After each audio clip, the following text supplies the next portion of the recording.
Welcome back to the deep dive. Our mission today is, well, it's pretty ambitious. We're trying to cut through all the popular mythology surrounding the Crusades. Right. To really understand their true historical foundation. And, I think more importantly, the strategic coordinated Muslim resistance that eventually reversed them. We've gone through a whole stack of sources for this, centered on a major biography of Saladin al-Ayyubi. But the key thing that jumps out, right away, is this. Is that the period we call the Crusades, which is roughly 488 to 690 AH, wasn't just a simple, two-sided fight. Not at all. It was one intense, focused phase of a much, much longer war. Yeah, and the material shows pretty clearly that there were three distinct ventures, both political and ideological, all in constant conflict. Okay, so first you have the obvious one, the external threat. That's the Crusader mission driven by the Western Church. But at the same time, you had these two major internal forces competing for control. That's right. Internally, you had what our sources call the true Islamic endeavor, this rising Sunni movement pushing for unity and, well, political recovery. And working against that unity was this huge ideological and military hurdle, the Rafidi Shiite venture. Which was embodied primarily by the powerful Fatimid state based in Egypt. And when the sources say Rafidi Shiite, they're specifically talking about the political doctrine of the Ismaili Shiites who formed that Fatimid caliphate. Yeah. And the Sunnis saw them as, what, more damaging than the Franks? In some ways, yes. More doctrinally damaging and definitely more politically divisive. So that immediately frames the era for you, the listener. The battle was being fought on multiple interconnected fronts. Let's start with the flashpoint then, the incident that got the whole Western machine moving. It wasn't a spontaneous eruption of faith, not at all. No. It started when the Byzantine Emperor Alexios Komnenos sent a request to the West. He wasn't asking for a holy crusade to take Jerusalem. We just needed help, right? Mercenaries. Mercenary help, yeah, to fight the Turkish Seljuks who were pressing really hard on his borders. Okay, so let's unpack that political maneuver. Pope Urban II, he sees this request and senses just an unprecedented opportunity. The Crusades were a way to solve the emperor's physical problems, sure, but for Urban, it was also a chance to assert papal dominance over the rival Eastern Orthodox Church and launch a huge military campaign.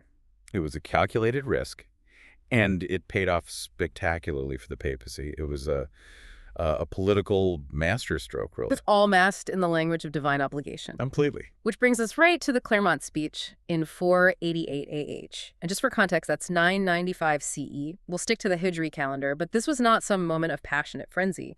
The sources detail a very comprehensive, organized, and politically astute plan from Urban. His message worked so well because he gave the masses two things they desperately needed. A way out. A way out of their sins and a way out of crushing poverty. Yes, there was genuine religious fervor. That's where you get the famous cry, Deus vult, God wills it. But the Pope layered in these immediate calculated incentives. And the genius was offering both spiritual and economic solutions. Sinners were promised complete exemption from temporal punishment, from debt, from taxes. And the church even guaranteed it would care for their families while they were away. It essentially wiped the slate clean for Europe's most downtrodden and indebted people. This is where what the sources call the economic concealment becomes the central driver. Yeah. Urban strategically connected the crusade to the dire social issues in feudal Europe. Europe, he argued, was too small for its many inhabitants. Forcing men to, quote, slaughter and devour one another over scarce resources. So the promise wasn't abstract at all. It was intensely material. They were promised the literal wealth and fertile land of Jerusalem. Described in the propaganda as a land without equal in its crops and produce, it is a veritable flowing with milk and honey. You, the listener, you really have to put yourself in the shoes of a landless serf, or maybe a younger son of a minor noble with no inheritance. This offer was better than anything Europe could ever provide. And if we connect this to the bigger picture, the march to the Levant wasn't some isolated military move. No, the sources make it very clear this is part of a larger coordinated Western counterattack that had already been active on three major fronts. Andalusia, with the fall of Toledo in 478 AH. Sicily, occupied by the Normans in 484 AH. And that major attack on Almedia in North Africa in 480 AH by the Italian city-states. Right. I want to linger on that for a second. The sources really emphasize these three campaigns. Why was that connection missed? Why didn't the leaders in Baghdad and Damascus see this coming? Fragmentation. Simple as that. The Muslim world at the time just lacked the central coordination to see these campaigns as a single, unified strategic threat. So Andalusia was just one problem over there. And Sicily was another, and North Africa a third. The result was a shocking lack of preparedness. News of the Crusader plot only reached Syria 2 years later in 490 AH. That's 1097 CE. The armies were already approaching Constantinople by then. Wow. So that initial shock meant the resistance couldn't be organized by the political leaders right away. So who stood up first? The intellectual class, the Islamic scholars, the judges. They became the initial drivers of resistance. They recognized the spiritual and existential nature of the threat faster than the warring emirs did. And we have to talk about the juristic scholar, Ali ibn Tahir as-Sulami. He died around 500 AH. He wasn't just calling for troops. He was one of the first to clearly articulate that the threat was unified across Andalusia, Sicily, and Syria. And he urged for internal purification before any military victory could be achieved. His foundational call was for Muslims to stop fighting each other and fix their internal issues first. He famously said, and this is a critical takeaway, give precedence to jihad over your own ego before jihad against your enemies. That ideological foundation, unity, and reform, that was what eventually allowed the military resistance to succeed. And that focus on ingenuity and unity, it soon translated into military action on the field, often compensating for a lack of organized numbers with just brilliant tactics. Yeah, the early resistance is full of these incredible examples. Take Al-Qadi ibn Sulayha. In 494 AH, the Franks are besieging the city of Jabla. He can't defeat them head-on, so what does he do? He turns to pure psychological warfare. He spread these false, elaborate rumors through the Crusader camp, claimed massive reinforcements were coming any day now, either the forces of Sultan Barkiyaruk or the Egyptians. And he was persuasive. Very. The Crusaders, already struggling with the siege and now spooked by the idea of facing two fresh, massive armies, just chose to lift the siege and retreat. And the sources say when they realized it was a trick and came back, he used different rumors to chase them off again. It just shows this continuous, calculated commitment to intelligence and misdirection. Another critical moment came at the Battle of Balik in 497 AH. Leaders like Jekarmish and Sukan ibn Artuk, they won a victory there that just shattered this deep-seated myth that the Crusaders could not be defeated. Up until then, the psychological edge was all with the invaders. And that anecdote about Sukan after the victory is just pure genius. He captures a fortress by having his troops wear the captured Crusader armor and use their horses. So the defenders see what they think are their victorious comrades returning, open the gates, and are immediately overpowered. But these flashes of brilliance, they really underscore the tragedy of the internal division. Even as they were finding ways to win, the movement was being undermined from within. Like the assassination of the victorious leader Maudud ibn at Tuntash in Damascus in 507 AH, murdered while praying in a mosque. He was killed by the Batinis, a radical, secretive, and highly organized group of Ismaili Shiites. And the sources call them a deviant group, claiming their poisonous daggers were paving the way for the Crusaders. This tells us that eliminating the internal threat was just as critical as defeating the external one. And that brings us right to the second massive front that had to be conquered, the ideological one, eliminating the Fatimid state in Egypt. The Shiite Fatimid state was the internal adversary that made Sunni unity impossible. And this internal opposition was sometimes openly aligning with the enemy, wasn't it? Absolutely. The sources note that Vizier Shawar in Egypt was paying an annual tribute to Amalric I, the king of Jerusalem. So he was effectively buying Crusader protection against the rising Sunni forces. Wow. They preferred a Crusader presence over a unified Sunni one. That really highlights the depth of that ideological enmity. So what made the Fatimid state such a dangerous obstacle beyond just political rivalry? Their legacy was one of profound political and religious oppression.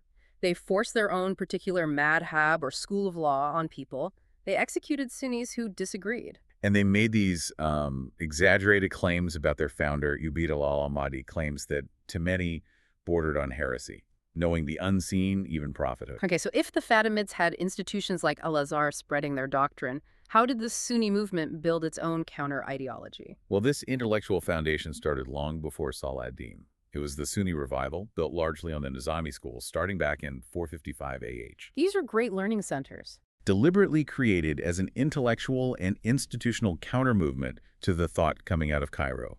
They made sure that when a unified leader eventually emerged, the doctrinal clarity was already there. Which brings us to Salah ad-Din's campaign against the Fatimid Caliphate in 567 AH. That's 1171 CE.